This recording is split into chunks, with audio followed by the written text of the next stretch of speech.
আসসালামু আলাইকুম। আশা করি সবাই ভালো আছেন। আমি রাশিয়া থেকে বলছি। আজকে বাংলাদেশে যে ঘটনাটা ঘটছে, এই ঘটনায় আমি সম্পূর্ণ আজকে দেখছি, অনলাইনে ছিলাম, বিষয়গুলো নিয়ে অনেক ঘাটাঘাটি করলাম।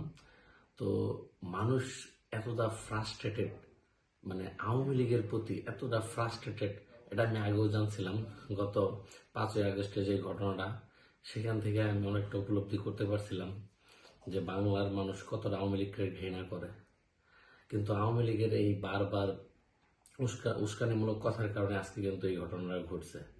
ঠিক আছে, যেটা ঘটে গেছিল সেটা ঠিক আছে, কিন্তু শেখ হাসিনা ভারতে বসে তারপরও অনেক উস্কৃতিমূলক বা এইমূলক কথা বলার কারণে আজকে কিন্তু সেই পুরাতন যে বিষয়টা সেটা নিয়ে আজকেও আবার ঘটনা ঘটে গেছে। তো এটার জন্য আসলে কি আওয়ামী লীগ নিজেই দায়ী। ঠিক আছে, তো আওয়ামী লীগের এরকম উস্কানিমূলক কথাবার্তা এবং তাদের যে কর্মকাণ্ডের ফলে কিন্তু আজকে এই তাদের যে বঙ্গবন্ধু যে বাড়ি, ঢাকায় যে 32 নম্বর ধানমন্ডিতে যে বাড়িটা, সেটা আগুন দিয়ে পড়েছে। সেখানে আমি একটু আগেই ভিডিও আমার মোবাইলে চলে আসছে, যে ভিডিওতে দেখছি যে তার বাড়ি তো পুরানো হয়েছে, তার বাড়ি ভাঙচুরও হয়েছে, এবং সেই বাড়িতে বক্স, সাউন্ড বক্স এনে সেখানে গান বাজানো হচ্ছে এবং তারা আনন্দ ফুর্তি করতেছে। তাহলে এ থেকে বোঝা যায় কিন্তু কতটা ঘৃণা করে আওয়ামী লীগকে মানুষ, কতটা ঘৃণা করে। ঠিক আছে, তো আমি এই জিনিসটা এখানে বললাম যে যাদের কর্ম যেমন ফল সেরকমই পাবে, যে যেমন কর্ম করবে তার ফল সেরকম হবে। আমার সাথে অনেকের অ্যাড আছে আওয়ামী লীগের, তাদের বিন্দু পরিমাণ লজ্জা নেই, তারা এখনো বিভিন্ন রকম পোস্ট করে যাচ্ছে, আওয়ামী লীগের সাফাই যাচ্ছে।